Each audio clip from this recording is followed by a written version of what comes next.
Hi hello నమస్తే welcome to Deeti news. నేను మీ దీటి వెంకటస్వామి. ఈ ఛానల్ చూస్తున్న ప్రేక్షకులు శ్రేయభిలాషులకు నా యొక్క రిక్వెస్ట్, దయచేసి మా ఛానల్ని సబ్స్క్రైబ్ చేసుకోవాల్సిందిగా కోరుతున్నాం. ఈరోజు వివిధ పేపర్లోని ముఖ్యాంశాలు మనం చూద్దాం. ముందుగా వెలుగు పేపర్. దీపావళికి ఇందిరమ్మ ఇండ్లు, ముఖ్యమంత్రి రేవంత్ రెడ్డి వెల్లడి. పండుగ తర్వాత 1-2 రోజుల్లో ముగ్గు. నియోజకవర్గానికి 3500 మంది నిరుపేదలు ఎంపిక. వచ్చే నెల 4 లేదా 5 నుంచి కుల గణన. 30 లోపి పూర్తి ఉద్యోగులకు ఒక డిఏ. క్యాబినెట్ మీటింగ్లో నిర్ణయం. క్యాబినెట్ నిర్ణయాలు ఇలా ఉన్నాయి. జీవో 317కు సంబంధించి స్పౌజ్ హెల్త్ మ్యూచువల్ బదిలీలకు ఆమోదం. ములుగులోని సమ్మక్క సారలమ్మ గిరిజన వర్సిటీకి 210 ఎకరాలు. పీపీపీ పద్ధతిలో పంచాయతీరాజ్ R&B రోడ్ల నిర్మాణం. మెట్రో సెకండ్ ఫేజ్ DPRకు ఆమోదం. రిజర్వాయర్లలో పూడిక తీయాలని నిర్ణయం. పైలట్ ప్రాజెక్టుగా కడెం. రాష్ట్ర వ్యాప్తంగా 6000కు పైగా ధాన్యం కొనుగోలు సెంటర్లు. బ్యాంకు గ్యారంటీలతోనే మిల్లర్లకు ధాన్యం ఇవ్వాలని నిర్ణయం. నిన్న జరిగిన కేబినెట్ నిర్ణయాలను వెల్లడిస్తున్న మంత్రి పొంగులేటి శ్రీనివాసరెడ్డి, మంత్రి పొన్నం ప్రభాకర్ గౌడ్. ఈ చిత్రంలో చూడొచ్చు. పేదలకు ఉద్యోగులకు ప్రభుత్వం దీపావళి కానుకలు ప్రకటించింది. మొదటి విడతలో నిరుపేదలకు ఇందిరమ్మ ఇండ్లు ఇవ్వాలని రాష్ట్ర కేబినెట్ తీర్మానించింది. దీపావళి పండుగ నాడు అమావాస్య కావడంతో ఆ తర్వాతి రోజు లేదంటే మరుసటి రోజు ఇందిరమ్మ ఇండ్లకు మొగ్గు పోయాలని నిర్ణయించింది. ఉద్యోగులకు పెండింగ్లో ఉన్న డిఏలతో ఒకటి తక్షణమే రిలీజ్ చేసేందుకు మంత్రివర్గం గ్రీన్ సిగ్నల్ ఇచ్చింది. 317 జీవో విషయంలోనూ స్పౌజ్ హెల్త్ మ్యూచువల్ బదిలీలను వెంటనే అమలు చేసేందుకు ఆమోదం తెలిపింది.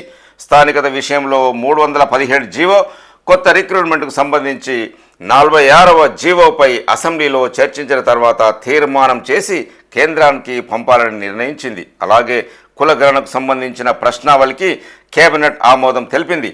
నవంబర్ 30లోగా కులగణన పూర్తి చేయాలని నిర్ణయించింది. వీటితో పాటు కొత్త రోడ్ల నిర్మాణానికి, మెట్రో రైలు 2వ దశ, DPRకు, రిజర్వాయర్లో పేరుకుపోయిన పూడికను తొలగించేందుకు కేబినెట్ ఆమోదం తెలిపింది. సీఎం రేవంత్ రెడ్డి అధ్యక్షన శనివారం సెక్రటేరియట్లో కేబినెట్ మీటింగ్ జరిగింది. దాదాపు 5:30 గంటల పాటు జరిగిన ఈ సమావేశంలో పలు కీలక నిర్ణయాలు తీసుకున్నారు. ఆ నిర్ణయాలను మంత్రులు పొంగులేటి శ్రీనివాసరెడ్డి, పొన్నం ప్రభాకర్ మీడియాకు వెల్లడించారు. ఎన్ని ఆర్థిక ఇబ్బందులున్నా ఇస్తున్నాం. దీపావళి కానుకగా పేదలకు ఇందిరమ్మ ఇండ్లు ఇస్తామని మంత్రి పొంగులేటి తెలిపారు. ప్రతి నియోజకవర్గానికి 3500 చొప్పున మంజూరు చేస్తామని మంత్రి పొంగులేటి శ్రీనివాసరెడ్డి వెల్లడించారు. త్వరలో చెరువులన్నింటికీ బౌండరీలు అంటున్న Hydraa commissioner Ranganath. FTL buffer జోన్లను ఫిక్స్ చేస్తాం. హైడ్రాతో 100 రోజుల్లో ఎన్నో మార్పులు. భూ ఆక్రమణదారుల్లో వణుకు పుట్టిస్తున్న హైడ్రా సైలెంట్ కాలేదు, స్ట్రాంగ్ అవుతున్నది. అక్రమ నిర్మాణాల కూల్చివేతకు త్వరలో కట్ ఆఫ్ డేటు ప్రకటిస్తామని హైడ్రా కమిషనర్ రంగనాథ్ వెల్లడి. అగ్రిమెంట్లో లేకున్న 61 కోట్ల చెల్లింపు అంటూ ఒక న్యూస్. కాఫర్ డ్యామ్ కోసం నిర్మాణ సంస్థకు పేమెంట్లు ఎవరు చెప్తే చేశారు. ఇట్లా చెల్లించడం నిధులను దారి మళ్లించడం కాదా? రామగుండం సిఈ సుధాకర్ రెడ్డిని ప్రశ్నించిన కాళేశ్వరం కమిషన్. నాటి ప్రభుత్వ ఆదేశాల మేరకే చెల్లింపులు జరిగాయన్న సిఈ, పనులు చెక్ చేయకుండా నిర్మాణ సంస్థకు SCC ఇవ్వడమేందన్న కమిషన్. పనులు పూర్తయ్యాయో లేదో చూడడం కనీస బాధ్యత కూడా కదా అని నిలదీత. విచారణలో 3 సార్లు మాజీ మంత్రి హరీష్ రావు పేరు ప్రస్తావించిన సిఈ, వ్యాప్కోస్కు DPR బాధ్యతలు ఇవ్వాలని ఆయనే చెప్పినట్లు కాళేశ్వరం కమిషన్ ముందు వెల్లడి. BRS బీజేపీ లీడర్లు మూసీ నీళ్లు తాగుతారా అంటూ ఒక న్యూస్. నల్గొండ జిల్లా కాలుష్యం అయిపోతున్నా పట్టదా మీకు? మూసీని ప్రక్షాళన చేయాల్సిందే. ఎంపీ చామల, ఎమ్మెల్యేలు అనిల్ కుమార్ రెడ్డి, వీరేశం. యాదాద్రి జిల్లాలో ప్రజా చైతన్య యాత్ర, భారీగా పాల్గొన్న ప్రజలు, రైతులు, లీడర్లు అంటూ ఒక న్యూస్ మనం చూడొచ్చు. ఇరాన్పై ఇజ్రాయెల్ అటాక్. స్థానిక స్థావరాలు లక్ష్యంగా వైమానిక దాడులు. 100 ఫైటర్ జెట్స్తో 20 మిసైల్స్, డ్రోన్ ఫెసిలిటీ సెంటర్లపై అటాక్. 2 ఇరాన్ సైనికుల మృతి, భారీగా నష్టం. ఇజ్రాయెల్ దాడులతో స్వల్ప నష్టమే జరిగిందన్న ఇరాన్. ప్రతి దాడి తప్పదని హెచ్చరిక. 10 గ్రాముల బంగారం 80,290. ఒక్కరోజే 710 పెరిగిన 24 క్యారెట్ల గోల్డ్.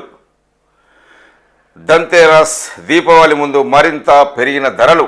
వెండి కూడా మస్తు పిరమయ్యింది. కొనుగోళ్లపై ఎఫెక్ట్. బంగారం రేట్లు రోజురోజుకు పెరిగిపోతున్నాయి. దంతేరస్ దీపావళి లగ్గాల సీజన్ ముందు ఈ రేట్లు వినియోగదారులను కలవరపెడుతున్నాయి. శుక్రవారంతో పోలిస్తే దేశవ్యాప్తంగా శనివారం బంగారం ధరల్లో భారీగా మార్పు కనిపించింది. ఒక్కరోజు వ్యవధిలోనే 24 క్యారెట్లు 10 గ్రాముల బంగారం ధర 710 రూపాయలకు పెరిగింది. అదే 22 క్యారెట్ల గోల్డ్ 650 రూపాయలు పెరిగింది. ప్రస్తుతం హైదరాబాద్ మార్కెట్లో 24 క్యారెట్ల 10 గ్రాముల బంగారం 80,290కి చేరింది. 22 క్యారెట్ల బంగారం 73,600 పలుకుతున్నది. వెండి ధరలు కూడా అదే స్థాయిలో పెరుగుతున్నాయి. స్కిల్ వర్సిటీకి మెగా కంపెనీ 200 కోట్ల విరాళం. భవన నిర్మాణానికి సిఎస్ఆర్ కింద నిధుల కేటాయింపు. వారం రోజుల్లోగా భవన డిజైన్లకు తుది రూపు ఇస్తామన్న కంపెనీ. సీఎం రేవంత్ రెడ్డిని కలిసి ఒప్పందం కుదుర్చుకున్న MD Krishna Reddy. Young India skill university ఏర్పాటు ప్రక్రియలో మరొక ముందడుగు పడింది. రాష్ట్ర ప్రభుత్వం అత్యంత ప్రతిష్టాత్మకంగా నెలకొల్పిన స్కిల్స్ యూనివర్సిటీ భవన నిర్మాణానికి మెగా ఇంజనీరింగ్ ఇన్ఫ్రాస్ట్రక్చర్ లిమిటెడ్ ముందుకొచ్చింది.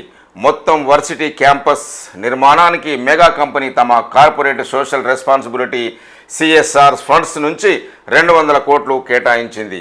అలాగే వర్సిటీ క్యాంపస్లో అవసరమైన భవనాలన్నింటినీ నిర్మించే బాధ్యతను కూడా స్వీకరించింది. ప్రపంచ స్థాయి అధునాతన నమూనాలతో అన్ని మౌలిక వసతులు ఉండేలాగా స్కిల్స్ వర్సిటీ నిర్మాణం చేపట్టేందుకు కంపెనీ ముందుకొచ్చింది. శనివారం సెక్రటరియట్లో సీఎం రేవంత్ రెడ్డితో మెగా ఎండి కృష్ణారెడ్డి, ఆ కంపెనీ ప్రతినిధులు సమావేశమయ్యారు.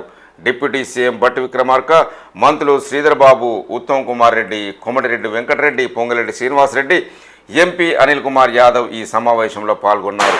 ప్రపంచ స్థాయి ప్రమాణాలతో స్కిల్ వర్సిటీ క్యాంపస్ నిర్మాణం చేపడతామని మెగా కంపెనీ తెలిపింది. వర్సిటీ భవనాల నిర్మాణానికి రాష్ట్ర ప్రభుత్వంతో అవగాహన ఒప్పందం ఎంఓయూ చేసుకుంది. సిఎస్ శాంతికుమారి, ప్రభుత్వ ప్రత్యేక ప్రధాన కార్యదర్శి JS Ranjan, varsity vice chancellor VLVSS Subbarao సమక్షంలో ఎంఓయూపై సంతకాలు చేశారు. మెగాకు సీఎం అభినందనలు. సిఎస్ఆర్ నిధులతో స్కిల్స్ యూనివర్సిటీ నిర్మాణానికి మెగా కంపెనీ ముందుకు రావడంపై సీఎం రేవంత్ రెడ్డి అభినందనలు తెలిపారు. అకాడమిక్ బిల్డింగ్, వర్క్షాపులు, తరగతి గదులతో పాటు హాస్టల్ బిల్డింగ్ కూడా నిర్మిస్తామని కంపెనీ ఎండి కృష్ణారెడ్డి తెలిపారు. ఇప్పటికే తయారు చేయించిన వర్సిటీ భవన నిర్మాణ నమూనాలను ఈ సమావేశంలో ప్రదర్శించారు. అధైర్యపడొద్దు, అండగా ఉంటా అంటూ కార్యకర్త కుటుంబానికి సీఎం రేవంత్ రెడ్డి భరోసా. వికారాబాద్ జిల్లాకు చెందిన కాంగ్రెస్ కార్యకర్త నర్సిరెడ్డి భార్య యాదమ్మను ఓదార్స్తున్న సీఎం చిత్రంలో చూడొచ్చు. వికారాబాద్ జిల్లా రేగడి మైల్వార్కు చెందిన కాంగ్రెస్ పార్టీ సీనియర్ కార్యకర్త నర్సిరెడ్డి ఇటీవల అనారోగ్యంతో మృతి చెందగా శనివారం సీఎం రేవంత్ రెడ్డి నర్సిరెడ్డి ఇంటికి వెళ్లి ఆయన చిత్రపటం వద్ద నివాళులు అర్పించారు. అనంతరం అతని కుటుంబ సభ్యులను ఓదార్చారు. అండగా ఉంటానని, అధైర్యపడొద్దని నర్సిరెడ్డి భార్య యాదమ్మకు భరోసా ఇచ్చారు. ఐఏఎస్ అమయ్ కుమార్పై ఈడీకి మరొక ఫిర్యాదు. ఐఏఎస్ అధికారి అమయ్ కుమార్పై మరికొంతమంది బాధితులు ఈడీకి ఫిర్యాదు చేశారు. రంగారెడ్డి జిల్లా వట్టినాగులపల్లిలోని Shankar hills flats purchasers welfare association సభ్యులు శనివారం బషీర్బాగ్లోని ఈడీ కార్యాలయానికి వెళ్లి అమయ్ కుమార్పై కంప్లైంట్ ఇచ్చారు. 1983లో రంగారెడ్డి జిల్లా గండిపేట మండలం వట్టినాగులపల్లిలోని 460 ఎకరాల్లో 3,333 ప్లాట్లను కొనుగోలు చేశామని అసోసియేషన్ సభ్యులు లక్ష్మీకుమారి కృష్ణారెడ్డి తెలిపారు. ఇందులో 3,228 మంది ఓనర్లను ప్లాట్ల దగ్గరికి వెళ్లనివ్వకుండా గత బీఆర్ఎస్ ప్రభుత్వ పెద్దల అండతో ఆ ప్లాట్లను వ్యవసాయ భూమిగా చిత్రీకరించి విద్యుత్ సరఫరాకు పర్మిషన్ తీసుకొని కబ్జా చేశారని తెలిపారు. తమ పేరుపై ఉన్న ఆ స్థలాలు ఫానెక్స్, శ్రీనిధి కంపెనీలకు కట్టబెట్టారని, అప్పటి మంత్రి కేటీఆర్ ప్రోద్బలంతో అమయ్ కుమార్ ఆ స్థలాలను బదిలీ చేశారని వారు కంప్లైంట్ చేశారు. భారీ పరిశ్రమల సంప్రదింపుల కమిటీలో పెద్దపల్లి ఎంపీ గడ్డం వంశీకి చోటు. ఉత్తర్వులు జారీ చేసిన పార్లమెంటరీ వ్యవహారాల మంత్రిత్వ శాఖ. కేంద్ర భారీ పరిశ్రమల శాఖ సంప్రదింపుల కమిటీలో పెద్దపల్లి ఎంపీ గడ్డం వంశీకృష్ణకు కేంద్ర ప్రభుత్వం అవకాశం కల్పించింది. ఈ మేరకు పార్లమెంటరీ వ్యవహారాల మంత్రిత్వ శాఖ శనివారం ఉత్తర్వులు జారీ చేసింది. ఈ సంప్రదింపుల కమిటీకి కేంద్ర భారీ పరిశ్రమల శాఖ మంత్రి కుమారస్వామి చైర్మన్గా వ్యవహరించనుండగా సహాయ మంత్రి భూపతిరాజు, శ్రీనివాస వర్మ సహాయకులుగా ఉండనున్నారు. ఈ కమిటీలో లోక్సభ నుంచి 9 మంది, రాజ్యసభ నుంచి 2, ఎక్స్ అఫిషియో మెంబర్లుగా 2, చైర్మన్ సహా మంత్రితో కలిసి మొత్తం 15 మంది ఉండనున్నారు. కేటీఆర్ను 10 ఏళ్ళు జైల్లో పెట్టాలి అంటున్న పిసిసి ప్రెసిడెంట్ మహేష్ కుమార్ గౌడ్. ఆయన చేసిన తప్పులకు 3 ఏళ్ళు సరిపోదు అంటున్న పిసిసి చీఫ్ మహేష్. పార్టీలో చేరికలను ఆపలేదని కాస్త బ్రేక్ ఇచ్చామని పిసిసి చీఫ్ మహేష్ కుమార్ గౌడ్ తెలిపారు. త్వరలో బీఆర్ఎస్ నుంచి మరిన్ని చేరికలు ఉంటాయని చెప్పారు. కేటీఆర్తో ఇన్ అండ్ అవుట్గా ఉన్నోళ్లే కాంగ్రెస్లో చేరేందుకు సిద్ధంగా ఉన్నారు. కానీ కాంగ్రెస్ ఎమ్మెల్యే తమతో టచ్లో ఉన్నారని బీఆర్ఎస్ వాళ్ళు చెప్పుకుంటున్నారు. బీఆర్ఎస్లో ఉన్నోళ్లను కాపాడుకునేందుకే అట్లా చెప్పుకుంటున్నారు అని మహేష్ అన్నారు. ప్రతిపక్ష నేత కేసీఆర్ 10 నెలలుగా కనిపించడం లేదని విమర్శించారు. శనివారం ఢిల్లీలో మీడియాతో మహేష్ చిట్చాట్ చేశారు. మాజీ సీఎం కేసీఆర్ చేసిన అవినీతిపై చర్యలు తీసుకోవాలని ప్రజలు కోరుతున్నారన్నారు. ప్రభుత్వం ఏ కేసును నీరుగార్చే ప్రయత్నం చేయడం లేదు. ఫోన్ టాపింగ్, డ్రగ్స్, భూ ఆక్రమణలు ఇలా అన్ని కేసులు విచారణలో ఉన్నాయి అని మహేష్ తెలిపారు. జైళ్లకు భయపడం అని కేటీఆర్ చేసిన వ్యాఖ్యలపై మహేష్ కుమార్ గౌడ్ స్పందించారు. గత 10 ఏళ్లలో కేటీఆర్ చేసిన తప్పులకు 3 ఏళ్ల జైలు శిక్ష సరిపోదు. ఆయనను 10 నుంచి 14 ఏళ్లు జైల్లో పెట్టాలని అన్నారు. కాళేశ్వరం ప్రాజెక్టు విద్యుత్ కొనుగోలులో అక్రమాలు జరిగాయని, అవన్నీ బయటకు రావాలన్నారు. అధికారం పోయేసరికి హరీష్ రావుకు, కేటీఆర్కు మెంటలెక్కింది అని విమర్శలు చేస్తున్న జగ్గారెడ్డి. రేవంత్ తొడగొడితే కేటీఆర్ వనకాల్సిందే అంటున్న జగ్గారెడ్డి. అధికారం పోయేసరికి కేటీఆర్ హరీష్ రావుకు పిచ్చి పట్టిందని పిసిసి వర్కింగ్ ప్రెసిడెంట్ జగ్గారెడ్డి మండిపడ్డారు. బీఆర్ఎస్ మీడియా, సోషల్ మీడియా మొత్తం కాంగ్రెస్ ప్రభుత్వాన్ని బదనాం చేయడమే పనిగా పెట్టుకున్నాయన్నారు. సీఎం రేవంత్ రెడ్డిని కేటీఆర్ చిట్టి నాయుడు అంటూ కించపరిచేలాగా మాట్లాడుతున్నారని, రేవంత్ చిట్టి నాయుడు కాదు, గట్టి నాయుడు, గట్టి రెడ్డి అని తెలిపారు. రేవంత్ తొడగొడితే కేటీఆర్ వనకాల్సిందేనన్నారు. శనివారం గాంధీభవన్లో జగ్గారెడ్డి మీడియాతో మాట్లాడుతూ సీఎం రేవంత్ రెడ్డిపై, తనపై ఇంకొకసారి సోషల్ మీడియాలో తప్పుడు పోస్టులు పెడితే వాళ్ళ అంతు చూస్తామని జగ్గారెడ్డి హెచ్చరించారు. తాను అనని మాటలను అన్నట్లుగా సోషల్ మీడియాలో తప్పుడు ప్రచారం చేస్తున్న వారిని ఖైరతాబాద్లో పీజేఆర్ విగ్రహం వద్ద బట్టలు విప్పి ఉరికించి కొడతానని జగ్గారెడ్డి వారికి వార్నింగ్ ఇచ్చారు. కేటీఆర్ డీపీతో దుబాయ్ నుంచి పోస్టులు పెడుతున్నారు. డీపీలో కేటీఆర్ ఫోటో ఉన్న సోషల్ మీడియా అకౌంట్ ద్వారా దుబాయ్ నుంచి పోస్టులు పెట్టిస్తున్నారని జగ్గారెడ్డి ఆరోపించారు. ఉద్యమ సమయంలో అధికారులు పోలీసులను కేటీఆర్ హరీష్ రావు తిట్టిన వీడియో క్లిప్స్లను మీడియాకు చూపించారు. రాజకీయంగా తనను అప్రతిష్ట పాలు చేసేలా పలు న్యూస్ ఛానల్స్ సోషల్ మీడియాలో తప్పుడు ప్రచారాలు చేస్తున్నారని, అలాంటి వారిపై చట్టపరమైన చర్యలు తీసుకుంటామని జగ్గారెడ్డి హెచ్చరించారు. 2 ఏళ్ల క్రితం తాను ఎమ్మెల్యేగా ఉన్నప్పుడు అప్పటి కలెక్టర్పై బహిరంగ సభలోనే ఆగ్రహం వ్యక్తం చేశానని, ఆ మాటలను ఇప్పుడున్న మహిళా కలెక్టర్కు ఆపాదిస్తున్నారు అంటూ తప్పుడు ప్రచారం చేస్తున్నారని జగ్గారెడ్డి మండిపడ్డారు. కొడంగల్లో కాంగ్రెస్పై వ్యతిరేకత మొదలైంది అంటున్న కేటీఆర్. సీఎం రేవంత్ రెడ్డి ప్రాతినిధ్యం వహిస్తున్న కొడంగల్లో కాంగ్రెస్ సర్కారుపై తిరుగుబాటు మొదలైందని బీఆర్ఎస్ వర్కింగ్ ప్రెసిడెంట్ కేటీఆర్ ఆరోపించారు. కొడంగల్ నియోజకవర్గానికి చెందిన కాంగ్రెస్ పార్టీ మాజీ ఎంపీపీ దయాకర్ రెడ్డితో పాటు బీఎస్పీ తరపున అసెంబ్లీ ఎన్నికల్లో పోటీ చేసిన నర్మదా శనివారం హైదరాబాద్లోని నందినగర్లో కేటీఆర్ నివాసంలో ఆయన సమక్షంలో బీఆర్ఎస్ కండువా కప్పుకున్నారు. అనంతరం కేటీఆర్ మాట్లాడుతూ ప్రతిపక్షంలో ఉన్నప్పుడు ఫార్మాసిటీని వ్యతిరేకించిన రేవంత్ రెడ్డి అధికారంలోకి వచ్చాక కొడంగల్లోనే ఫార్మాసిటీని ఏర్పాటుకు రంగం సిద్ధం చేయడంతో స్థానిక ప్రజలు తరిమికొట్టే పరిస్థితి ఏర్పడిందన్నారు. పాలమూరు రంగారెడ్డి ప్రాజెక్టులో భాగంగా కొడంగల్ నియోజకవర్గాన్ని తక్కువ ఖర్చుతో సస్యశ్యామలం చేసే ప్రణాళికలు పక్కన పెట్టి కేవలం కమిషన్ల కోసం కొడంగల్ లిఫ్ట్ ప్రాజెక్టును చేపట్టారని కేటీఆర్ మండిపడ్డారు.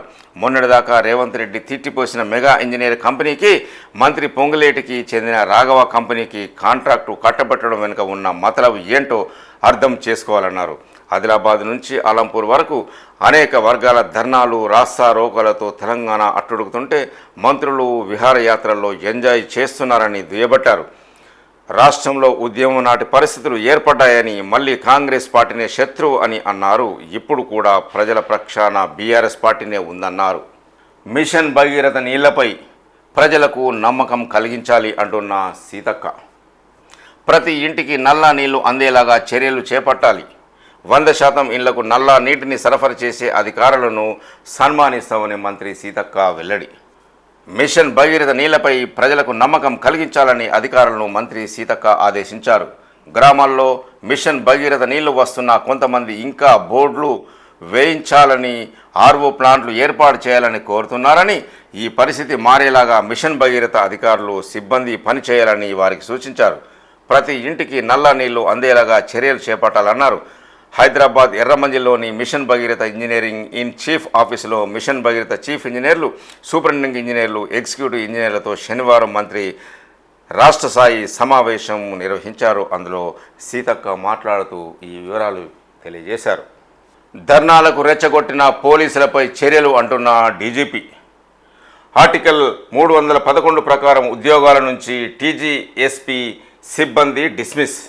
ఆందోళనలు చేస్తే క్రమశిక్షణ చర్యలు తప్పవంటున్న డీజీపీ జితేందర్. టీజీఎస్పీ సిబ్బందిపై పోలీస్ శాఖ సంచలన నిర్ణయం తీసుకున్నది. పోలీసు ఉద్యోగంలో ఉండి ధర్నాలు, ఆందోళనకు నాయకత్వం వహిస్తున్న వారు న్యూస్ ఛానల్స్కు ఇంటర్వ్యూలు ఇస్తున్న, సోషల్ మీడియాలో పోస్టు చేసి ఆందోళనను ప్రేరేపిస్తున్న వారిని గుర్తించి ఆర్టికల్ 311 ప్రకారం వారిని ఉద్యోగాల నుండి డిస్మిస్ చేసేందుకు నిర్ణయించినట్లు తెలిసింది. తెలంగాణ స్పెషల్ పోలీస్ టీజీఎస్పీ సిబ్బంది ఆందోళనలు కరెక్ట్ కాదని డీజీపీ జితేందర్ అన్నారు. యూనిఫామ్ సర్వీసులో ఉండి నిబంధనలకు విరుద్ధంగా వ్యవహరిస్తున్న వారిపై క్రమశిక్షణ చర్యలు తప్పవని ఆయన హెచ్చరించారు. టీజీఎస్పీ సిబ్బంది ఆందోళన నేపథ్యంలో డీజీపీ జితేందర్ శనివారం ప్రకటన విడుదల చేశారు. సమస్యలు ఏమైనా ఉంటే వారి కోసం నిర్వహిస్తున్న దర్బార్ కార్యక్రమంలో అధికారులు, కమాండెంట్లు, అడిషనల్ డీజీ బెటాలియన్స్కు తెలపాలని సూచించారు. వారి సమస్యలను పోలీస్ శాఖ పరిశీలిస్తుందని హామీ ఇచ్చారు. సిబ్బంది యథావిధంగా వారి సాధారణ విధులకు నిర్వహించాలని సూచించారు. రాష్ట్ర విభజనకు ముందు ఉమ్మడి ఆంధ్రప్రదేశ్లో టీజీఎస్పీ పోలీస్ సిబ్బంది విధి విధానాలు అమలు జరిగినట్టుగానే ప్రస్తుతం కొనసాగుతున్నాయని స్పష్టం చేశారు. భద్రత, ఆరోగ్య భద్రత వంటి సంక్షేమ పథకాలు, ఇతర వసతులు కల్పిస్తున్న టీజీఎస్పీ సిబ్బంది ఆందోళన చేయడం సమంజసం కాదన్నారు. Civil, armed reserved, special police ఎంపిక రాత పరీక్షలో మెరిట్ ఆధారంగానే అభ్యర్థులు కోరుకున్న విధంగా జరిగాయన్నారు. దాదాపుగా అన్ని రాష్ట్రాలు ఈ రకమైన విధానాలను అమలు చేస్తున్నాయని తెలిపారు. ఇక నుండి ఇంటికే కార్గో సేవలు అంటున్న ఆర్టీసీ. ఇయాల్టి నుంచి హోమ్ డెలివరీ పైలట్ ప్రాజెక్టుగా హైదరాబాద్లో ప్రారంభం. గ్రేటర్ పరిధిలో 31 కౌంటర్ల ద్వారా సేవలు, ఫ్రాంచైజీల ద్వారా మరొక 102 కౌంటర్లు ఏర్పాటు. కార్గో సేవలను ఇకపై ఇంటి వద్దకే అందిస్తున్నట్టు ఆర్టీసీ తెలిపింది. ఆదివారం నుంచి గ్రేటర్ హైదరాబాద్లో హోమ్ డెలివరీ సేవలను ప్రారంభించున్నట్లు ప్రకటించింది. ఇకపై వివిధ రాష్ట్రాలు, జిల్లాల నుంచి వచ్చే పార్సిళ్లను నేరుగా ఇంటి వద్దకే వచ్చి డెలివరీ చేయనున్నట్టుగా వెల్లడించింది. ఆర్టీసీ కార్గో సేవలకు రాష్ట్ర వ్యాప్తంగా మంచి ఆదరణ ఉంది. దీన్ని దృష్టిలో పెట్టుకొని పైలట్ ప్రాజెక్టుగా గ్రేటర్ హైదరాబాద్ పరిధిలో డోర్ డెలివరీ సేవలను అందుబాటులోకి తీసుకొస్తున్నట్టు కుకట్పల్లి, షేర్లింగంపల్లి, మేడ్చల్, రాజేంద్రనగర్, ఇబ్రహీంపట్నం, ఉప్పల్, ఎల్బీ నగర్ ఇలా మొత్తం 31 ప్రధాన కేంద్రాల ద్వారా డోర్ డెలివరీ సౌకర్యాన్ని అందుబాటులోకి తెస్తున్నాం. అలాగే ఫ్రాంచైజ్ ద్వారా ఏజెంట్లను కూడా నియమించాం. వీరి ద్వారా మరొక 102 కేంద్రాల నుంచి కూడా డోర్ డెలివరీ సదుపాయం ఉంటుందని ఆర్టీసీ అధికారులు శనివారం తెలియజేశారు. రోడ్లకు ఫారెస్ట్ పర్మిషన్లు 5 ఏళ్లుగా పెండింగ్. ఆగిపోయిన 59 రోడ్లు, 32 బ్రిడ్జీల పనులు. మంత్రులు కోమటిరెడ్డి, కొండా సురేఖ రివ్యూలో వెల్లడి. రాష్ట్రంలో పలు నేషనల్ హైవేలు, స్టేట్ రోడ్స్, బ్రిడ్జిల నిర్మాణాలకు 5 ఏళ్లుగా ఫారెస్ట్ పర్మిషన్లు పెండింగ్లో ఉన్నట్లు మంత్రులు కోమటిరెడ్డి వెంకటరెడ్డి, కొండా సురేఖ రివ్యూలో వెల్లడైంది. అధికారుల తీరుపై మంత్రులు తీవ్ర ఆగ్రహం వ్యక్తం చేశారు. అనుమతులపై ఇన్నేళ్లుగా ఏం చేస్తున్నారని అధికారులను వారు నిలదీశారు. ఎన్నికల్లో పోటీ చేయడం కొత్త, కానీ ప్రజా పోరాటానికి కొత్త కాదు అంటూ ప్రియాంక గాంధీ. వయనాడు సోదర సోదరీమణులకు అంటూ ప్రియాంక ఎమోషనల్ లెటర్. ప్రత్యక్ష ఎన్నికల్లో పోటీ చేయడం తనకు కొత్త కావచ్చని, కానీ ప్రజల కోసం పోరాటం చేయడం మాత్రం కొత్తేమీ కాదని కాంగ్రెస్ జనరల్ సెక్రటరీ, వయనాడ్ లోక్సభ స్థానం నుంచి కాంగ్రెస్ అభ్యర్థి ప్రియాంక గాంధీ పేర్కొన్నారు. ఒకరినొకరు ఎంతో గౌరవించుకునే కష్టకాలంలో ఒకరికొకరు సాయం చేసుకునే వయనాడు ప్రజలకు సేవ చేసే అవకాశం కోసం ఎదురు చూస్తున్నానని తెలిపారు. తన రాజకీయ ప్రస్థానం వయనాడు నుంచే మొదలవడం అదృష్టంగా భావిస్తున్నానని చెప్పారు. ఇటీవలే వయనాడు ఉప ఎన్నికకు కాంగ్రెస్ అభ్యర్థిగా నామినేషన్ వేసిన ప్రియాంక అక్కడి ప్రజలను ఉద్దేశించి శనివారం ఎమోషనల్ లెటర్ రాశారు. తన అన్న రాహుల్ గాంధీని ఇన్నాళ్ళు ఆదరించారని, అన్న సూచన మేరకు తాను ఇక్కడి ప్రజలకు సేవ చేయాలని ఎన్నికల బరిలో దిగారని ప్రియాంక గాంధీ పేర్కొన్నారు. దీపావళి కానుకగా ఇందిరమ్మ ఇల్లు. ఒక్కొక్క నియోజకవర్గంలో 3500 గృహాల నిర్మాణం. నవంబరు 30లోగా రాష్ట్రంలో కులగణన. మెట్రో 2వ దశకు ఆమోదం. ప్రభుత్వ ఉద్యోగులకు ఒక డిఏ. ఉద్యోగుల మెడికల్, స్పోర్ట్స్, పరిసర బదిలీలకు పచ్చజెండా. రాష్ట్ర మంత్రివర్గ సమావేశంలో కీలక నిర్ణయాలు. సీఎం రేవంత్ రెడ్డి ఉప ముఖ్యమంత్రి బట్టి విక్రమార్కతో కలిసి ఒప్పంద పత్రాలు చూపుతున్న జేఎస్ రంజన్, మెగా కృష్ణారెడ్డి. చిత్రంలో మంత్రులు పొంగులేటి, ఉత్తమ్, శ్రీధర్ బాబు, కోమటిరెడ్డి వెంకటరెడ్డి ఈ చిత్రంలో చూడొచ్చు. స్కిల్స్ వర్సిటీకి మెగా 200 కోట్ల విరాళం. ఫౌండేషన్ తరపున అందించేందుకు ముందుకొచ్చిన సంస్థ. ఆ సొమ్ముతో నిర్మాణ బాధ్యతల స్వీకరణ. నవంబర్ 8న పనులు ప్రారంభించాలని సూచించిన సీఎం రేవంత్ రెడ్డి. నైపుణ్య శిక్షణ అందించేందుకు ప్రభుత్వం ప్రతిష్టాత్మకంగా నెలకొల్పుతున్న యంగ్ ఇండియా స్కిల్స్ యూనివర్సిటీ భవన నిర్మాణాలు చేపట్టేందుకు మెగా ఇంజనీరింగ్ ఇన్ఫ్రాస్ట్రక్చర్ లిమిటెడ్ ముందుకు వచ్చింది. క్యాంపస్ నిర్మాణానికి కార్పొరేటర్ సామాజిక బాధ్యత సిఎస్ఆర్ కింద ఎంఈఐఎల్ ఫౌండేషన్ 200 కోట్ల భారీ విరాళం ప్రకటించింది. ఆ నిధులతో క్యాంపస్లో అవసరమైన భవనాలు నిర్మించే బాధ్యతను మెగా ఇంజనీరింగ్ స్వీకరించింది. ప్రపంచ స్థాయి ఆధునిక సదుపాయాలుండేలాగా స్కిల్ యూనివర్సిటీ నిర్మాణాన్ని పూర్తి చేస్తామని మెగా ఇంజనీర్ కంపెనీ ప్రకటించింది. పోలీసులమా పని వాళ్ళమా అంటూ పోలీసు అధికారుల కాళ్ళు మొక్కుతున్న పోలీసులు ఇష్టం వచ్చినట్లు డ్యూటీలు వేసి కుటుంబాన్ని దూరం చేస్తున్నారు. వరంగల్, సిరిసిల్ల, ఆదిలాబాద్, మంచిర్యాల జిల్లాలో ప్రత్యేక కానిస్టేబుళ్ల ఆందోళన. ఒకే రాష్ట్రం ఒకే పోలీస్ విధానం అమలు చేయాలని డిమాండ్ చేస్తూ ఒకే పోలీస్ విధానాన్ని అమలు చేయాలని డిమాండ్ చేస్తూ పోలీస్ వారి కుటుంబ సభ్యులు ఆందోళనకు దిగారు. ప్రత్యేక పోలీస్ కానిస్టేబుళ్లు వరంగల్, ఆదిలాబాద్, మంచిర్యాల జిల్లాలో శనివారం నిరసన తెలిపారు. మరొక వైపు బెటాలియన్ కమాండెంట్ అనుచిత వ్యాఖ్యలు చేశారని ఆగ్రహం వ్యక్తం చేస్తూ సిరిసిల్లాలో ఆందోళనకు దిగారు. వేలానికి దూరం, గనులిక భారం అంటూ ఒక సింగరేణి న్యూస్ మనం చూడొచ్చు. నేరుగా కేటాయించాలని కోరినా స్పందించని కేంద్రం. ఉత్పత్తి పెంచడానికి కొత్తవి కావాలంటున్న సింగరేణి. 5 ఏళ్లలో భూగర్భ గనుల్లో 13,000 కోట్ల నష్టమని నివేదిక. కేంద్ర ప్రభుత్వం నిర్వహిస్తున్న బొగ్గు గనులు వేలానికి దూరంగా ఉండాలని సింగరేణి సంస్థ తాజాగా నిర్ణయించింది. రాష్ట్రంలో గత ఏడాది డిసెంబర్లో కొత్త ప్రభుత్వం ఏర్పడిన అనంతరం గనుల వేలంలో పాల్గొనేందుకు అవకాశం ఇవ్వాలని ఈ సంస్థ కోరింది. ప్రభుత్వం అనుమతి ఇవ్వలేదు. టెండర్లు దాఖలు గడువు తాజాగా ముగిసింది. దేశవ్యాప్తంగా మొత్తం 67 బొగ్గు గనులు వేలం వేయగా 31 కంపెనీలు టెండర్లను వేశాయి. గతంలో రాష్ట్రంలోని 2 గనులకు 2 ప్రైవేటు కంపెనీలు దక్కించుకున్నాయి. మరొక వైపు బొగ్గుకు డిమాండ్ భారీగా పెరుగుతున్నందున కొత్త గనులు రాకపోతే తాము ఉత్పత్తిని పెంచలేమంటూ సింగరేణి సంస్థ ఇటీవల రాష్ట్ర ప్రభుత్వానికి నివేదిక సమర్పించింది. ఇప్పుడు నమస్తే తెలంగాణలోని ముఖ్యాంశాలు చూద్దాం. బగ్గుమన్న బెటాలియన్లు. వెట్టి చాకిరి నుంచి విముక్తి కోసం రోడ్డెక్కిన కానిస్టేబుళ్లు. ఏక్ పోలీస్ అమలు కోరుతూ రాష్ట్ర వ్యాప్తంగా ఆందోళన. ఎస్పీ అఖిలేష్ మహాజన్ కాళ్లపడి విలపించిన కానిస్టేబుల్. నల్గొండలో సామూహిక సెలవులు పెట్టి నిరసనలు. 28న యూనిఫామ్లోనే సచివాలయం ముట్టడికి పిలుపు. పోలీసుల ఆందోళన ప్రభుత్వ వైఫల్యమే అంటూ మాజీ మంత్రి సబితా ఇంద్రారెడ్డి మీడియా సమావేశం. ప్రభుత్వం డీజీపీ పట్టించుకోకే సచివాలయం ముట్టడి. స్వతంత్ర భారతంలో ఎన్నడూ ఈ ఘోరం చూడలేదు. తక్షణమే ప్రభుత్వం పిలిపించి చర్చలు పరిష్కరించాలి. పోలీసుల భార్యల ఆందోళనకు బీఆర్ఎస్ సాంఘీభావం. ఎమ్మెల్యేలు సబితా ఇంద్రారెడ్డి, సునీత లక్ష్మారెడ్డి, ఎమ్మెల్సీ వాణిదేవి మీడియా సమావేశంలో వెల్లడి. ఏక్ పోలీస్ కోసం వరంగల్ జిల్లా మూమునూరు బెటాలియన్లో నిరసనకు దిగిన కానిస్టేబుల్ చిత్రంలో చూడొచ్చు. ఎఫ్టీఎల్ నిర్మాణాల గుర్తింపు. మేడ్చల్, మల్కాజ్గిరి జిల్లాలో 97 చెరువుల్లో హద్దుల గుర్తింపు.